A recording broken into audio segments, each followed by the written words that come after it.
today I have another incredible surviving sibling with us. Her name is Laing. Laing, welcome to the show. Thanks for having me. It's great to be here.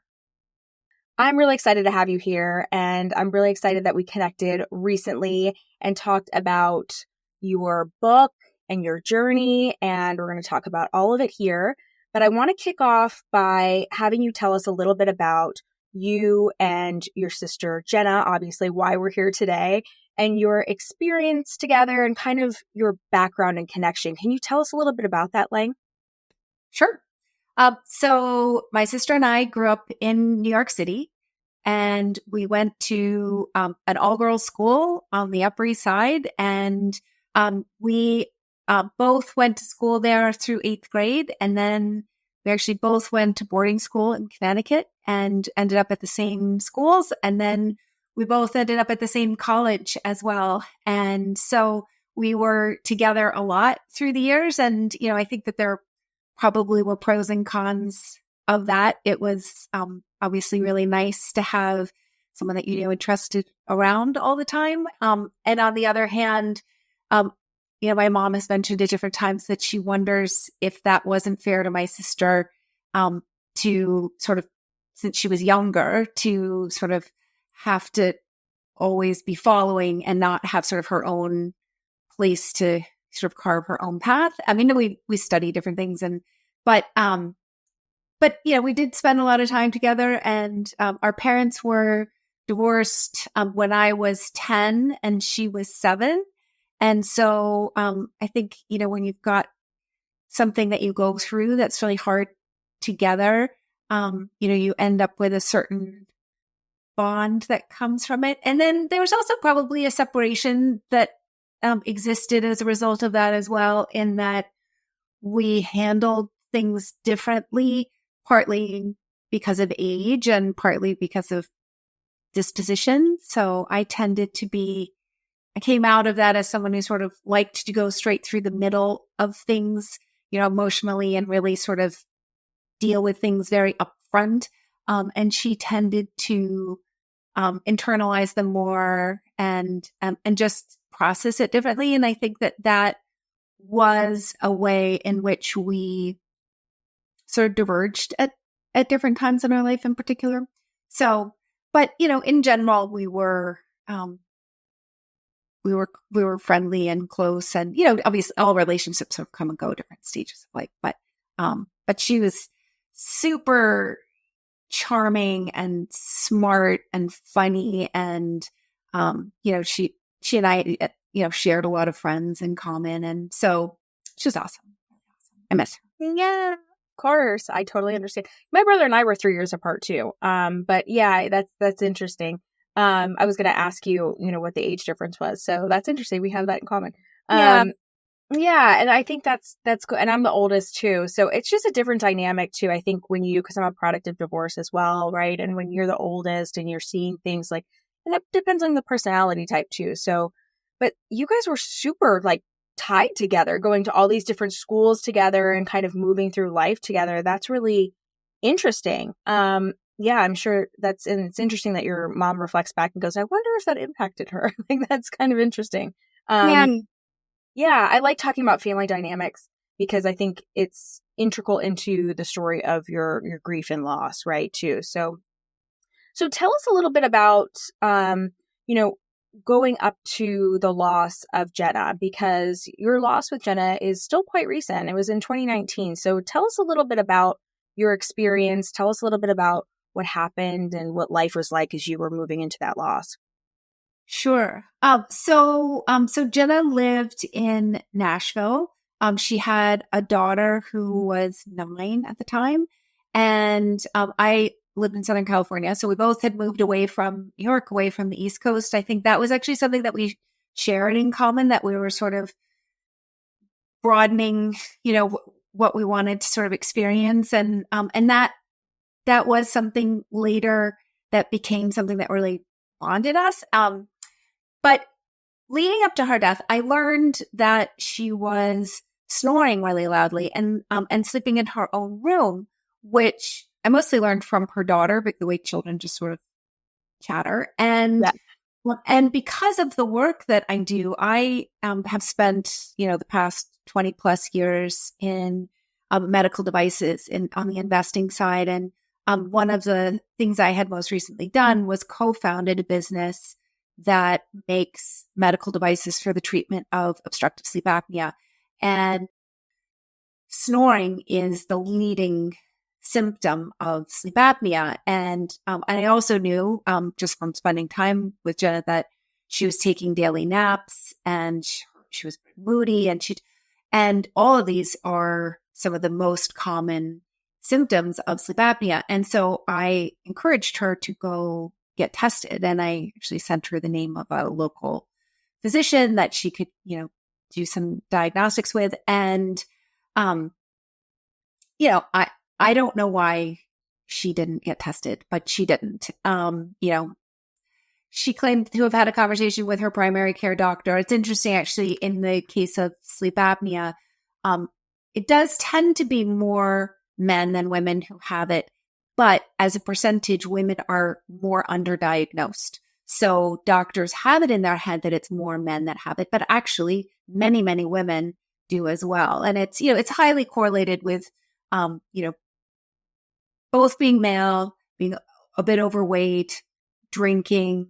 I guess maybe I should explain. Sleep apnea is a condition where the soft tissue in your throat falls back and blocks the airway when you're sleeping. And it's very dangerous because you stop getting oxygen. It forces your heart to have to work really, really hard to push around the oxygen that does have in the system. And it's highly correlated with cardiovascular disease and stroke and atrial fibrillation, and diabetes, and cancer. And so it's a serious condition and it's very common. There are about 1 billion people estimated to have it in the world, and 80% are undiagnosed. So you've got one Whoa. in 5 gosh. adults, right? It's very, Yeah. very common. And people just aren't aware of it and they don't know what to look for. And so, I always like to take an opportunity to tell people what the symptoms are. So yeah, daytime sleepiness, waking up gasping, waking up with a dry mouth, and snoring. Those are and depression as well.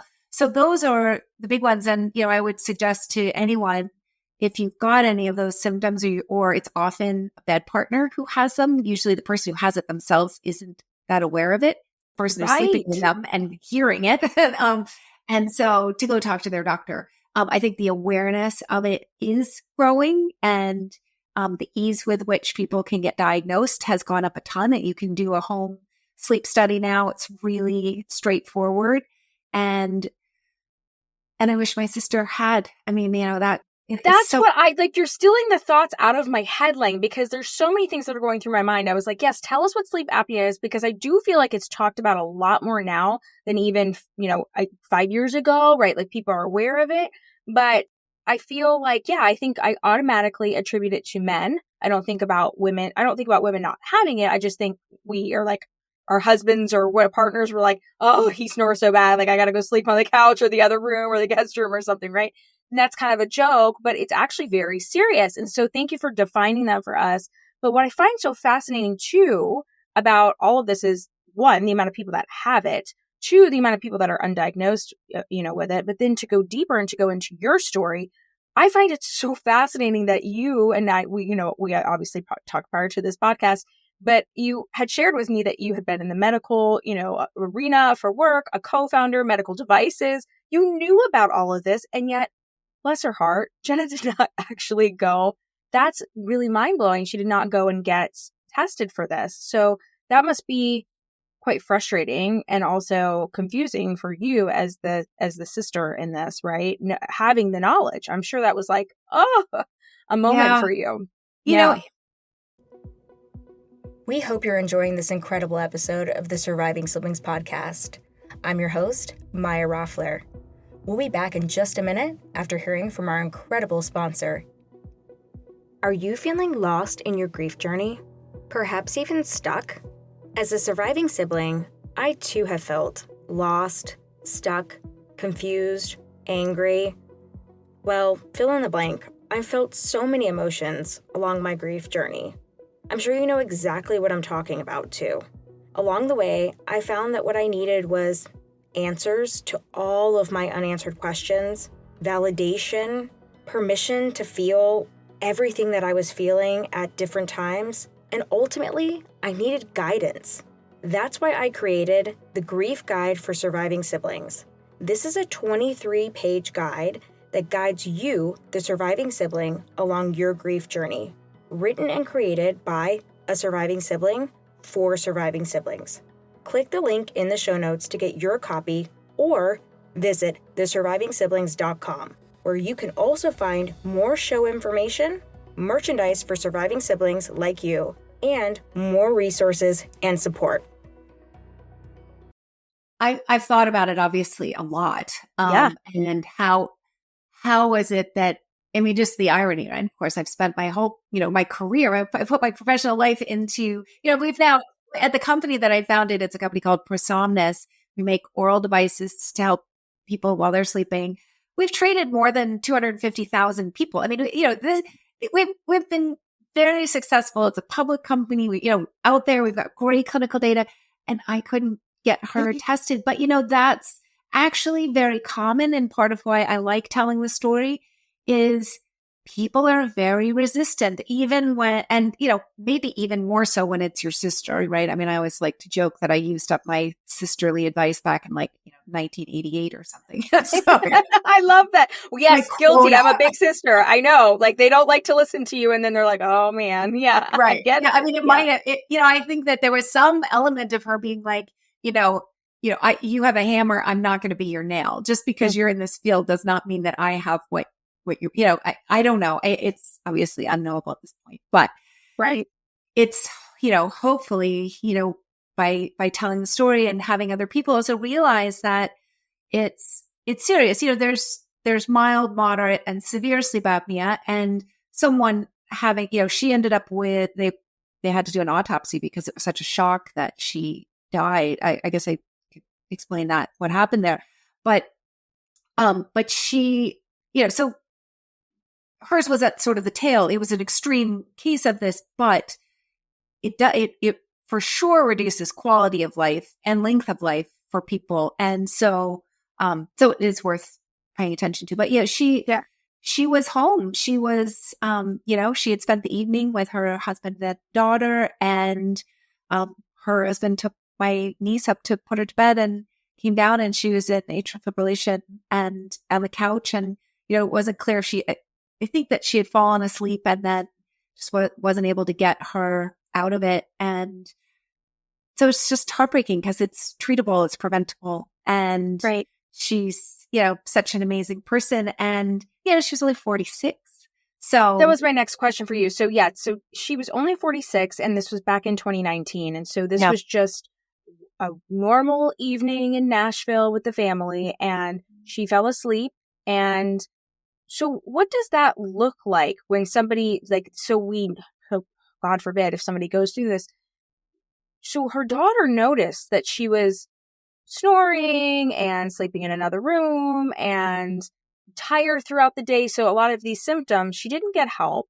And then this particular evening, she fell asleep, but what does that look like when somebody goes through that? And I know that's kind of, graphic, but I do want people to be aware of this and understand. So her husband comes and finds her, and what is that like? Do they take her to the hospital? Like, what did that look like, Laing? Yeah. Yeah. She, well, I'll back up. Another thing that what is very common when I say daytime sleepiness, her husband told me after the fact that she would fall asleep all the time. So she was so tired.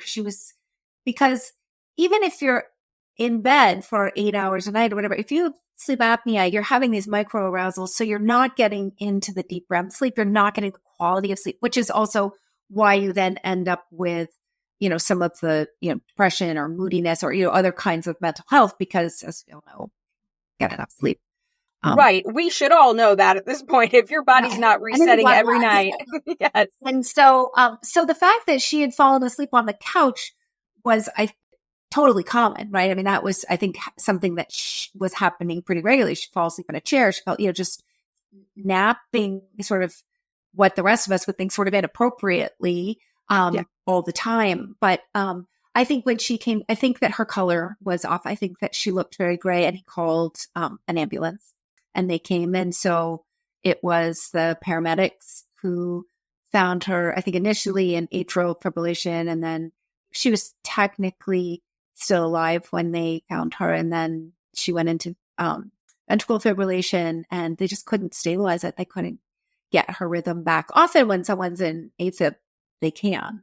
But like and I said, can you define what AFib is for those of us who don't know what that is? Can you define sure. that for So us? atrial fibrillation it's basically an irregular heartbeat. It gets your electrical signals start getting out of whack, and you can't get the heartbeat back to a sort of sustainable, relaxed state. And Right. so it's but because it was such a shock. I mean, yes, I knew that she snored, and yes, I was trying to get her help, but never in a million years dawned on me that she might die. I mean, like that, needless to say, if that was something I was really thinking about, I would have gotten on an airplane or, whatever. But, so this was a somewhat unusual case in that regard, but, and nobody knew what was going on. Like, literally could have been anything at that point. I mean, our whole family was like, whoa, what happened? And the state, when something happens like that, where it's this sort of unexpected younger person dying, they require an autopsy, which for anyone who's gone through, what a hellish process to wait, not knowing. I mean, I think the state of Tennessee, or at least the county, I think I have to know more about the, her county's coroner's office than I ever hoped to. But, it took, I think it was 16 weeks. I mean, 16 weeks is a really long time to not know why someone had really died. I mean, you know what I mean? Like, was there something else going on? Or, that's something I've learned on this journey too, Laing, is in my own experience and my own, oh my God, mine was years. Wow. And it was insane. And there's people that have been on the show and even on this particular season where it was months to a year. Like, it's crazy. So I mean, 16 weeks, that's insane. It's insane. And it's scary when you're of course, I've always said, like, in a vacuum, you fill it with bad things. You don't tend to be like, oh, everything must have been great. So you're thinking, oh, your brain is going, all these horrible things that could have, would have, whatever. And so, it turned out they found that she had an enlarged heart. And that's very common for people who have sleep apnea because of what I was explaining before. When you don't have enough oxygen, your muscle's working that much harder, and the heart is muscle, and it and that in and of itself, the thickening of the heart puts you at greater risk. So it was just so sad, just so sad. So take us back to that night again, Laing, when that happened. So obviously they take her to the hospital, and her husband, I'm assuming her husband called you. What was that like? Because we all have that memory of the call. Like, that's my first episode in season 1 is the call. And it's so interesting because almost every single guest I have on talks about the call that they get, right? And that's kind of a big moment. Is that who called? I'm assuming that's who called you and told you what was going on. Can you tell us a little bit about that? Sure. It's funny, actually. I was just thinking about it this week. I was at a restaurant when I got the call, and I was back at that restaurant just this week in the same room. And, it's weird. Just, wow. I know we're talking about it. Wow. And so, I was out for dinner with my husband. It was during the holidays, so early December. And we were out. It was a Saturday night, and we were out for a nice dinner, a busy restaurant. And my phone rang, and I could tell that it was a Nashville area code, but it didn't come up with a name. I just thought that's weird. And, my husband is somebody who, if he doesn't have the name pop up, he doesn't answer it for whatever reason. I'm one of those people. I do, because I'm a little bit more neurotic. Me too. It's fine. I do the same thing. Yeah. And so it picked it up, and needless to say, he was really upset. And I just remember standing up and being like, hang on. I need to get to a place where I can hear you. Cause I had to walk through the restaurant, through the bar part of the restaurant. And it was actually a restaurant in a hotel. So I walked out to the lobby of the hotel and, he did. And I at first I thought it was like a car accident. I thought something maybe had happened to my niece. Like I just, your brain is trying to put the pieces together because it didn't make any sense. I was like, what? Wait, what? Like she died? Like what? Right. What? And so yeah, I for whatever reason, I've always been the type of person who, when there's an emergency, I tend to get super, super calm and super clear. And so I went into like, okay, tactical, like, okay, what do we do? Like, how do we get our, what are the four corners of this? Like, how do we manage this? And I remember saying to the hostess of the restaurant, I was like, I need you to go get my husband, tell him it's an emergency, and to bring my bag. And he came out and, by then I was sort of wrapping up the call with my brother-in-law, and I was sort of sitting there, and he's like, Laing, we need to go home. And I'm like, great, we need to go home. And I was obviously just shock. And Yes. And so my brother-in-law we had talked, and I said, would it be helpful? Have you talked to my parents? And he said, no. I said, would it be helpful if I called them? And he said it would. And so, it was late at night, I live in California, and I was, it was late-ish, it was evening here. And on the East Coast where my parents are, as I mentioned earlier, divorced, remarried. And, so it was late there. So I spent quite a few hours trying to get to them. Nice. It wasn't that easy to get through to them, but I couldn't go to bed. There was no way to, so I was up a lot that night. And so, of course, how can you rest after that? Right. It's like, sleep was a thing that was not my friend for a very long time after getting the call and going through all of that. And I really connect. I think a lot of the listeners, you guys obviously will connect with this too, because it's often a thing that we hear, that when we're the person that gets the call, or we're kind of in the mix of this, you kind of go, I love how you said that, in tactical mode, like you do, because it's just like, okay, like I've got to take care of this. Like, this is huge. Like, and it's interesting because different people respond in different ways, but I really connect with you on that, Laing. Like, that was my mode too. And I think that's the case for a lot of people, especially that listen to this show and that come on this show, because that was kind of your role in the loss of your sister, right? It's like, okay, like we got to figure this out. So did you guys end up going to, I'm assuming, to Nashville, or what did you guys have a celebration of life? What were next steps for you? Because that's also a big part of your story, I'm sure. Yeah. So, so the first step was I went to New York because I wanted to make sure my parents were okay. Sure. And so I did that, and I was really happy to be there with them. And, I think, like great traditions, like planning services like that, they give you something to do. And so, my mom in particular was very, involved with that. That was very important. And really wanted to honor my sister as best we all could. But there were all these questions like, do you bury her, cremate, like things that maybe it was somebody who was older and you had a little bit of preparation and thought and discussions. But obviously it was somebody 46. You're not typically having those conversations. Yeah. Right. Yeah.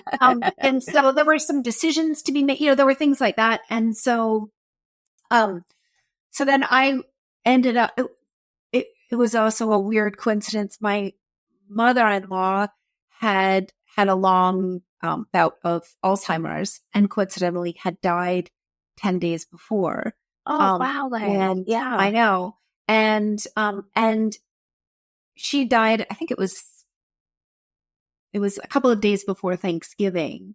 And so the family had decided, let's wait and because they wanted to have a nice service and whatever, but it was not not a good week to be trying to get her friends together. You know, people were entertaining their own families, but so they had already picked a date for her service in Minnesota. And coincidentally, so my sister's service was on Saturday in Nashville, and we flew straight from Nashville to Minnesota for my mother-in-law. I mean, it was Wow. it was a week. I mean, I got back and forth from New York to California, then to Nashville, you know, spoken at my sister's service, which my parents had asked me if I would do, and I was happy to. It was that was hard. That was really hard.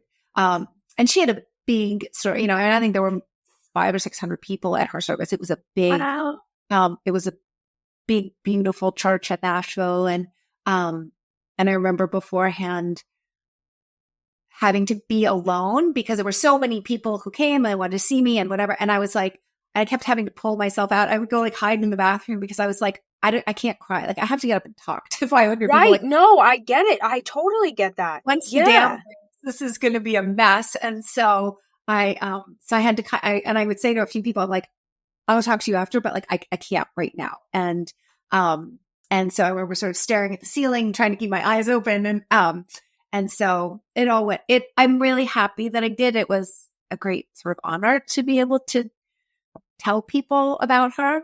Mm-hmm. But it was hard too. It was really hard. That's a question that comes up a lot, Laing. So I'm really glad that you brought that up. And thank you for just being so raw and open about that, because I get this question a lot when people are watching like lives or join our support group or something very early, right? Like I'm shocked at some people who join these groups like a day after their loss or the day of their loss. I'm like, oh, you are way more advanced than I was. Like, kudos to you. But they'll ask me those questions like, what is your opinion? What do you think? Do you think I should speak? And I'm like, it's so personal. You have to decide like what's right for you. Like for me, it was right for me. I had the most to say. I wanted to do it. I wanted to write the eulogy. I wanted to speak.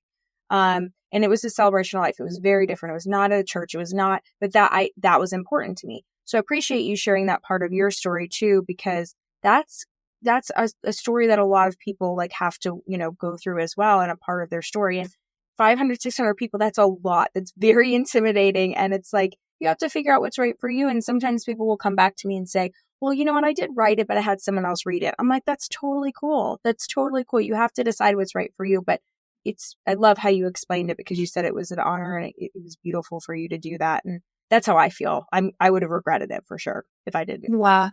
Yeah. And I think I was also fortunate in that I do some speaking for my work. So I had also been trained in a particular way so that I kind of knew how to like get out of my body and just, I looked at it as a job. I have a job to do. You know, you compartmentalized a little bit, right? And you were like, I had it's still so hard because it's so emotional. Like nothing can prepare you for that, right? Prepare you for that. That's what I got about 80% of the way through. And then at one point I kind of cracked and I was like, oh, no, get back in. And I was able to finish and whatever, but I got back to my, you know, to the pew and that's when you released. Yeah.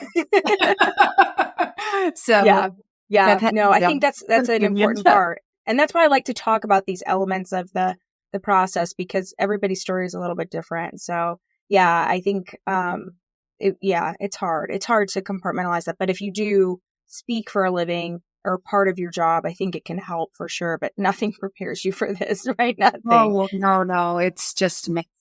What a week you had. Like, wow. Like that's nuts. I mean, you know, both sides of the family and just right. So, and such really different, you know, one, she'd been ill. My mother-in-law had, you know, she was old, fairly old, and, you know, she's in her 80s and she had lived this long, beautiful life. And she, you know, had this very slow decline. And, you know, with Alzheimer's, I would imagine that you would end up talking about this some too. It's such a different death. I mean, it's really the grief. I don't think culturally we are well set up for that kind of grief, where my husband in particular, he grieved, his most intense grief was 3 years before she died. Like when anticipatory. It's totally different. When she forgot who he was. I mean, that Yeah. when she couldn't make that connection, that was when the big loss, right? Your mommy doesn't know who you are. Like, I mean, that's just like the most core. And yet, so by the time the service came along, the family had largely said goodbye. Right. So many, they've had years to say goodbye. And so it was just a really different, it's so, and I'm sure your work only, highlights this, that all of the, you can, we went to 2 funerals, but they were night and day different events. And the way that I had no idea you had this other loss in such a short period of time too. So I'm so glad we're talking about this, Laing, because it is so different, and it is something we do talk about on the show. You're right. And anticipatory grief, it's interesting because it's like you go, like you described it beautifully, and like what your husband went through.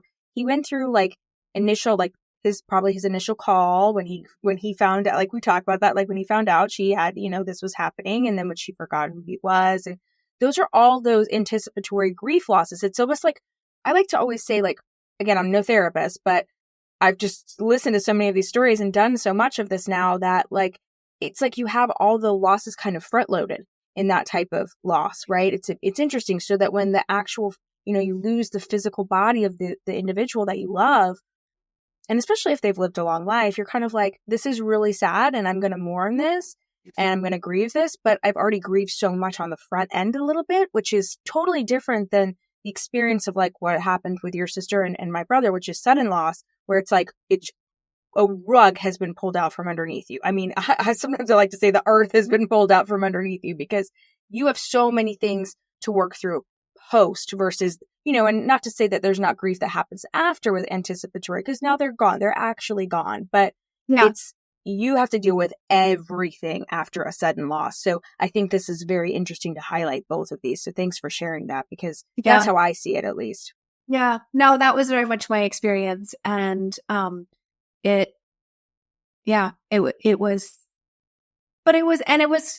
was something nice about having what was a little bit more of a celebration at hers, and to have so many people together, and maybe to have the focus shifted a little bit. I needed, it was almost like, out of the corner, I don't know how, it was a little more oblique. Like there were people there to support us, but it wasn't quite so dead center on my sister and what I was really dealing with. It was interestingly helpful. Another thing I don't often talk about, but it's relevant to this. I had another friend who I was very close to, die the winter after. So he died, I guess, in February after my sister died. But his death was different. He had cancer that, he had treated it. It went into remission, and then it came back really in January, and he got very sick. And so I was able to go visit him a lot in January. And it was really helpful for me to be able to say goodbye to him the way that I didn't get to with my sister. It granted me the journey that I had not been given. And it was beautiful to see him and spend the time with him. And, but I had a parallel thing going on that I needed to as well. And, so I feel a particular closeness with him in that, interestingly, as well. So it was a lot of loss all at once. So, well, you're giving me chills, like, because they do say it happens in threes, and I'm like, oh my God, whenever anybody tells me that they've just lost someone, I'm like, oh God, I never want that to be true, but it definitely was for you, and it was for me too. And it's very eerie because I had a similar experience. We're recording this at February 1st now, you guys know, but in exactly this time is when I lost a really good friend to cancer as well. So I just lost my brother in November, and then in 2016, and then February 2017, he had prostate cancer. And so similar thing. And I had a very similar experience to you. So this is very weird that you're bringing this up, and really cool. Very similar experience. And his best friend and I are still very close to this day. And it's because so both of them are quite older than me. They were actually, the friend that passed was a friend that mentored me through my career. And so this was really tragic. And he was quite young. He was actually around the same age as your sister when he passed from this. I mean, like, that's really young. And so same kind of experience. And it's bonded me with his best friend. Like, he's one of my best friends. He takes care of me like his little sister now. And you're right. It's like having a parallel experience though, but it can be quite healing because you're like, okay, I didn't get to say goodbye in that type of way to my own sibling, but this particular person. And I never had anybody come on the show before and like be able to relate to that. So that's pretty cool. That's actually kind of cool. But I experienced, and then I lost a good friend a couple months after that too, and in a totally sudden way. And that kind of brought everything back up for me, right? So it's very interesting how the different types of losses affect you along this journey. So Laing, I want to get into this. So talk to us about your journey, because so that was a beautiful part of your story that you shared with us, this friend that you lost and you got to spend some time with. But like you said, you're on a parallel journey. You're moving through grief. You're going into the pandemic too. Like, this is like a lot, right? So talk us through your kind of your grief journey as the surviving sibling and going into your first year, second year. And what was that like for you? Yeah, the timing was a huge part of it. Both interestingly in a good and a bad way. She died December of 19, went into lockdown March of 20. And so the downside clearly was, well, maybe let's start with the upside. The upside was everything slowed down a little bit, so the time, the ability, the space to heal, there was a little bit more of that because everything just went right. Right. Downside was that, it would typically have been a year where we spent a lot of time together as a family and, the healing. And I mean, we were so fortunate that we were able to get together for her service and have all of those people together. And that was really meaningful. And I thought so much about the families during COVID that didn't get that. And just what a double loss. That's a really hard thing, I would imagine. I was really cognizant of that. And of course, my niece who was young and wanting to, be with her, my parents who were older, worrying about them getting sick. And I just was so frightened. What if we have another loss here? That just felt unbearable. When I was worried about my parents getting sick and some of the decisions that they would sometimes make, like for instance, my niece would come stay with them because they were worried about her. But then of course I was worried, well, what if she's sick and gets you guys? And I was like, I don't know that I can handle more death right now. That is a huge thing that you're bringing up right now, Laing. I love this. This is something that comes up a lot too, is once we go through such a significant loss like our sibling, this fear that we're going to lose who's next, next, what's going to happen next. And so you're giving me chills a little bit because this is something that I personally experienced. I know a lot of you guys listening asked me about this and want to talk about it. Like, is this normal? And thank you for normalizing this and talking about this, because it is totally normal and it is a normal fear.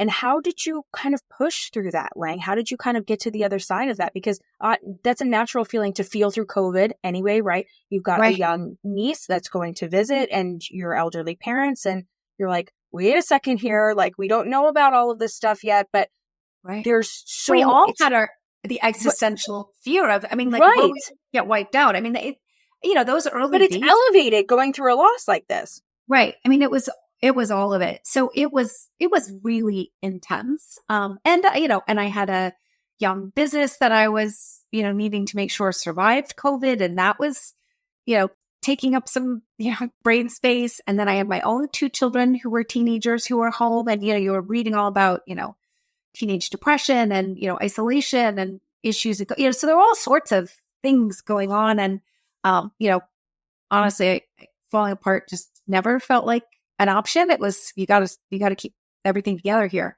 But I did need help. I was I was really fortunate. Right after my sister died, my husband found both of us, because we were both dealing with grief, a grief counselor who we were talking to, and she was phenomenal. And so I had someone to talk to. So, I'm an enormous believer in that.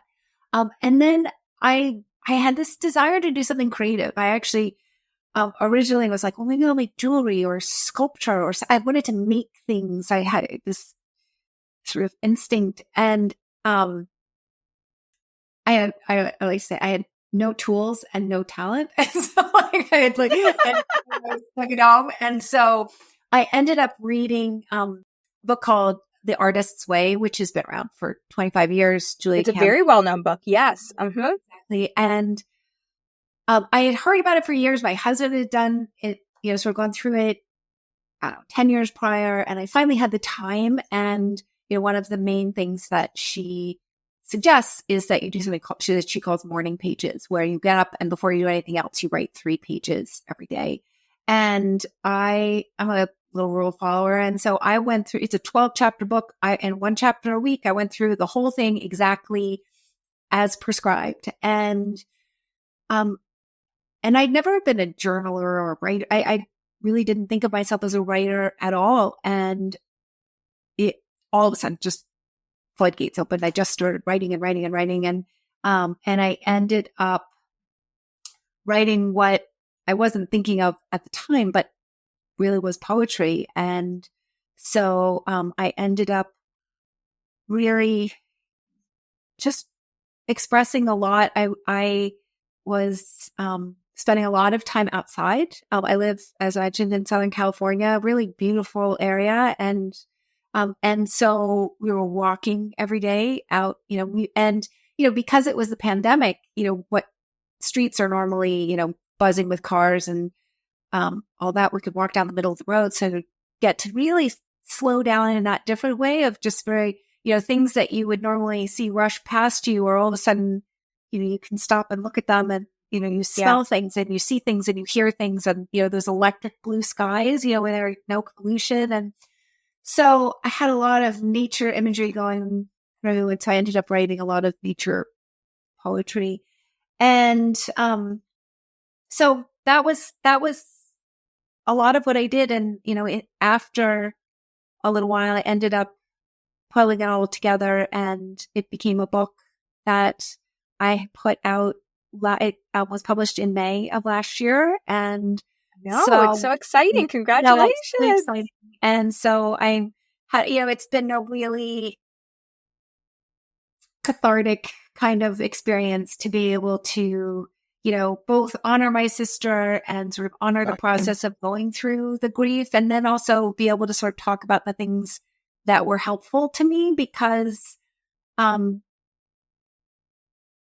sure a lot of your motivation for doing this is, if you have to go through something like this, the best you can come out is connecting with other people and helping other people, right? I agree completely, Laing. And I love that about your story and what you did. So I want to go back for a second, because I think we should tag The Artist's Way in here too, because what's interesting, I read that book a long time ago. It's been around for a long time. And for me, I was going through another difficult time in my life, and I'm a little bit different. I've always been a journaler. I was an English major in college, so that's been my life. I've been journaling since I was 6 years old, and I have all my journals, which is a fun fact if you guys didn't know that. I have all my journals. It's really crazy. But I've been an avid journaler, and what was interesting for me is when I went through a couple dark times in my life, I stopped. And that was horrible for me, because it's such an outlet for me. And that's why, like you said, this is a great outlet for me, and talking is a great outlet for me. But I have always been a journaler. And so I noticed that pattern, and that pattern happened in my 20s when I was going through a difficult time. And that's when I read The Artist's Way and started with the 3 pages again, and then I was off to the races. So I really connect with that part of your story too. And it's a great book to kind of jumpstart you if that's something you're wanting to do. Because anybody can do 3 pages. Anybody can do 3 pages in the morning. You can do it. It makes it start to seem achievable to write or whatever. But I think in your story, what's so beautiful too is that it's a great message for all of you guys listening, because sometimes I have people that come to me and they're like, oh God, I wish I would have started this podcast, or I wish I would have done, like, written a book like some of the people that come on the show, right? Or I wish I would have done. And I think what we need to understand is that we all grieve differently. We all grieve on a different timeline, and we all have our own outlets. And what I really love about your story, Laing, is that you were like, I really need to get this out of me creatively and like put it out there, but I'm not really sure what that looks like because I don't feel like I'm creative. Well, you are creative, right? You were like, I have no talent. Well, you clearly do. You published a book, right? So it's in us. And if you feel, I feel like one of your messages here is, if you feel it in you, like that's there, right? Like it's going to come out. And so exploring that is worth it. And I think we can't just pigeonhole ourselves into like one form of expression of grief. Like, I think it's going to be different for everybody. Yeah. Interesting. I just this week heard a talk. There's an organization called the Foundation of Art and Healing, or the Foundation for Art and Healing. And one of the big premises is, well, if there are a few things, in art, you are making something, and typically when you're making something, you get into a flow state, which I think we all know that that's a helpful place to be. It's very calming and allows you to sort of remove yourself from, sort of the here and now emotions and reactions. But then also when you're making something, then you end up with what, he was calling an artifact. So you have a thing, and that thing becomes, often it is expressing something that you might have a hard time just describing to someone else or saying out loud or whatever. So you've got that piece, but it's also a thing that then you can go share with other people and allow for that connection. And then that connection, feeds you and helps with the healing. And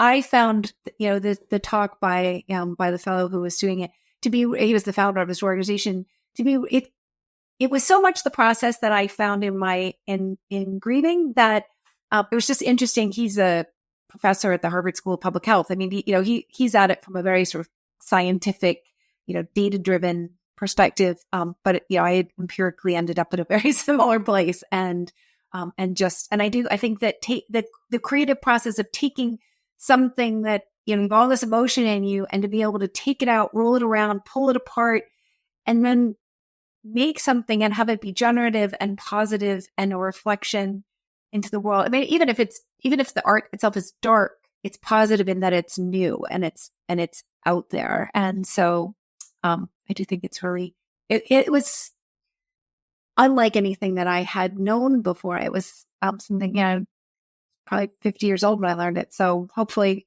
That's cool though. I love that part of your story. Really are. Yeah. And I can understand why you would have connected with that conversation and with that particular individual in that organization, because I think that, him coming from that kind of background, but then talking about like, what a cool kind of, contrast, he's talking about things that are creative. I think that's really awesome. But yeah, I think it's something that, again, I just really love and connect with your story, because whatever you're kind of feeling and whatever you're being drawn towards, I think that's amazing. Tell us, show us your book too. And if you guys are just listening, you can see in the show notes, we'll have it linked. So yes. So tell us the name of your book, of course. It's called Mourning Leaves, and the subtitle is Reflections on Loss, Grief, and Connection. And let's see if I can open it. It's all art and poetry. There's probably about close to 80 original paintings that were done. I worked with an artist named Kelly Lee Radding, who is a fine art painter, and she was an amazing collaborator. And so we worked through all of the art together, which, sort of another layer of doing something creative. And, it tells, the introduction tells a little bit of the story that I was telling this morning about what happened with Ginna. And then the process that I found helpful to get through healing. It's a gift book. It's really for people, either for themselves as they work through it, but it's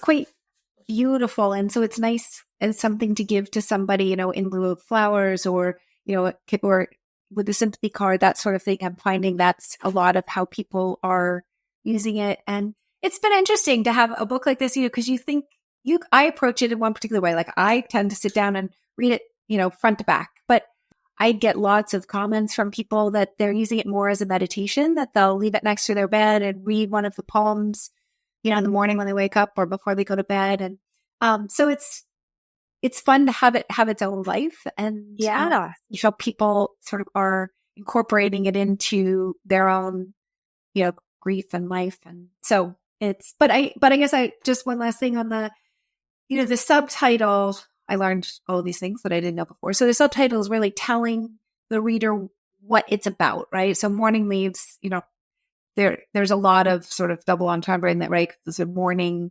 This is mourning like the time of day, but of course there's the other mourning leaves. They're all botanical poems. So it's sort of the botanicals, and then there's the leaving the verb. And then also with Julia Cameron's mourning pages, like the leaves of a book. So there's a lot of meaning in the mourning leaves title itself, but the reflections on loss, grief, and connection, the loss and grief are fairly straightforward, but the connection for me was really the silver lining of all this, that the opportunity to meet people like you and, so many people and hear different stories and connect with people that I otherwise really wouldn't have. And so, I think it's sort of the most hopeful piece of this is that actually out of loss, a different door opens for relationships and experiences that we wouldn't otherwise have had. And so, so I try to, I think that the book, some people worry that the book might be really sort of sad, or like it's not a sad book. It's really much more sort of about sort of hope and healing and beauty and our own resilience in terms of getting through. I love that. Yeah, I love that.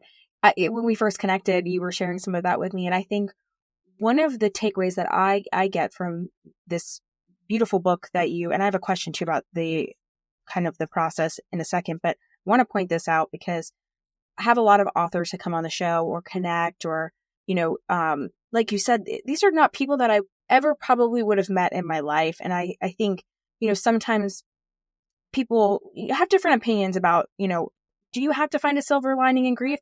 That's up to you. I think that's your journey, right? For me, I had to. I had to. And I feel lucky enough that these gifts just came to me, right? Also just by doing the connection and reaching out there and putting my work out there, just like it's happened for you, Laing. And for me, I do have to have a silver lining to it, because then what was the point, right? I mean, what was the point? And meeting people like you and all the amazing people that come on the show, all of you guys who listen, like it's some of the best people I've ever met in my entire life. And I love that you have connection in the title, because it's some of the deepest connections I've ever had in my life, because nobody else understands what I've been through other than strangers that I've never even met in person, which is crazy. Yeah. And I feel so bonded to you guys. So I love that you brought that up. And I think there's another part of this too, when we were talking prior, that, again, I've had incredible authors on, some of my favorite books I've ever read now, but I do find sometimes this is interesting, because as I would recommend books or have people on, especially early, like in the first year or two, it can be quite hard. And it was for me. It took me like 4 or 5 years to really read a true sibling loss book. And that's because that was part of my journey. And year 5 is when I started to think about this show and like start to create it. And then I came to the mic, like I always say on the show. But that seemed like climbing Mount Everest, almost like reading a full book, even like 100-page or 150. So I think that's really what's beautiful about your book, is that if you're not ready for that, you can bite off a little piece, or you can meditate with a little piece, and whatever sits with you, that's cool. And if you're not ready to read something again, put it down, come back to it in a week, come back to it in a month, or whenever you want to, but it's not so much to digest at that time. And so I really love the idea of having your book, because we had also talked about, flowers are great, but they die. And it's almost like you are watching the death process again, right? And I love flowers. You guys can always send me flowers. I love them. But it's an interesting thing, and an interesting thing to look at, the connection between life and death when you're going through it. And so what a beautiful thing to give to someone that can digest at their own speed and process and use it in their own way. So I just wanted to point that out, because I really loved that part of our conversation when we first connected, because it can feel a little bit big to read a full book, right? In the beginning. I mean, I was given stacks and stacks of books, and I think like I told you before, I'd read a paragraph and I'm like, I can't remember. I don't know what that said. And then I'd go back and I'd read it again. And I'm like, I have no idea what that just, and I just I wasn't in a place where I could read. And so, I barely read any of those books. And so, yeah, I mean, one of the things about this book, it has so much art that even if you're not up for reading, it has just beautiful imagery. And I think nature is so restorative. That's what I love about this too. How did you connect with the artist real quick? I just want to make sure we have that on here too, because I think that's interesting. Yeah. So, well, I mean, I was such a novice. Where does one find a botanical artist? I mean, it was the poems so clearly begged for art of some sort. And so I figured out sort of the style that I wanted. And I was like, where do you find a botanical? So what do? You Google it. So I Googled, botanical artists, and lo and behold, there's an American Society of Botanical Artists, and I don't know, 500 members or something like that. And they all have little thumbnails of their work. And I went through all of them, and Kelly's work was my top choice. And what I liked about it her spoke work, to you. Like you saw it and you were just like, yeah. And what I really liked about her work was not only did it have, beautiful flowers, plants, and but she also had, the roots and the thorns and the drying leaves and the decay. And my text required somebody who got all of that, not just making it pretty, but, even on the cover, you might not notice it, but there's a lemon, but there's also the thorn on the lemon. And it's the beauty, and it's the sharp edges, and it's, it's all of that. And how we all navigate all of what makes life beautiful and rich. Right. So, so I just reached out to her. I said, have you ever illustrated a book? She said, I have, and sent her the manuscript, and she came back and said, this is what I want to do. And, it's now been, 2.5 years, and we talked, or communicated nearly every day, and never had a cross word. And she's just been an incredible partner in all of this, and just the talent that she has. It's just incredible. I mean, it's beautiful. And, again, another part of your subtitle, connection. You never would have probably ever encountered her in your life had you not embarked on this journey. So it's a beautiful thing. And I wanted to touch on that, but really cool, because I connect with that. That's how I've connected with a lot of the people that have come on this show, is just like going down these rabbit holes and connecting. It's really cool. It's actually a really cool aspect. No, it's really special. It's really nice. So, well, Laing, tell us a little bit. Is there anything else that you would kind of share with us that maybe we didn't touch on before we close out today?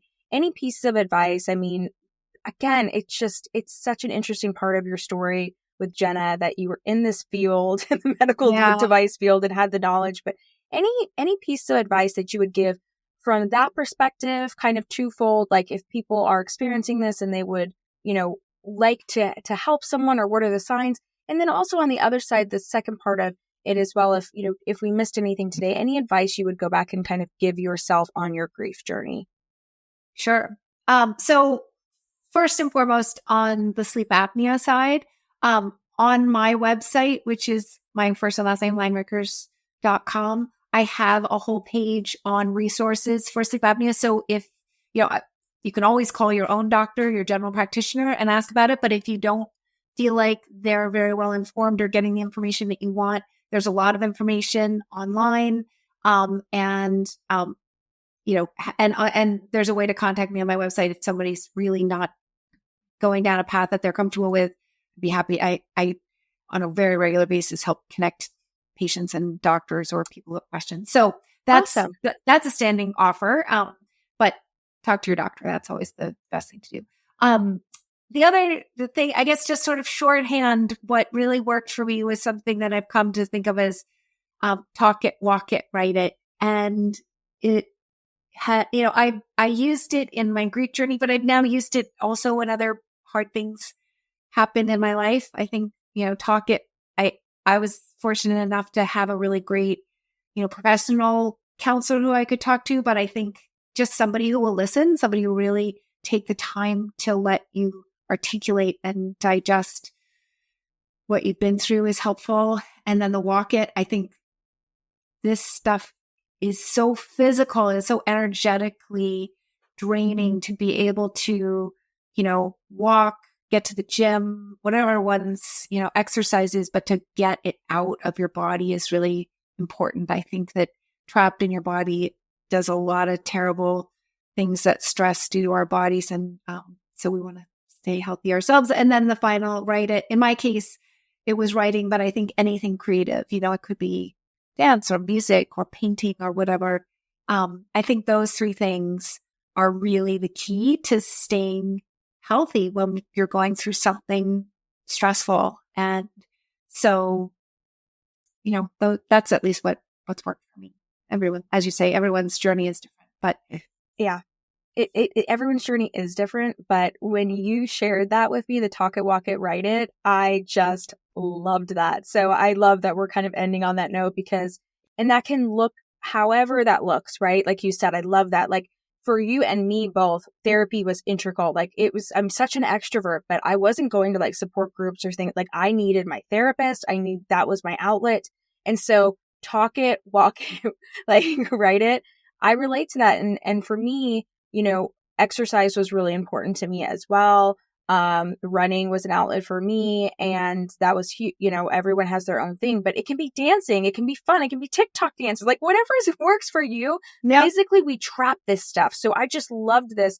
And then the write it, I love that you say that too. It's like we spoke about earlier in the episode, whatever that means to you about actually expressing it and getting it out. And I think that's just, that's your quote, Laing. So Laing, tell us where we can find you. Obviously, we'll put your website on here. You already talked about that, but if you could repeat that again and any social aspects to social media that you are on. Yeah.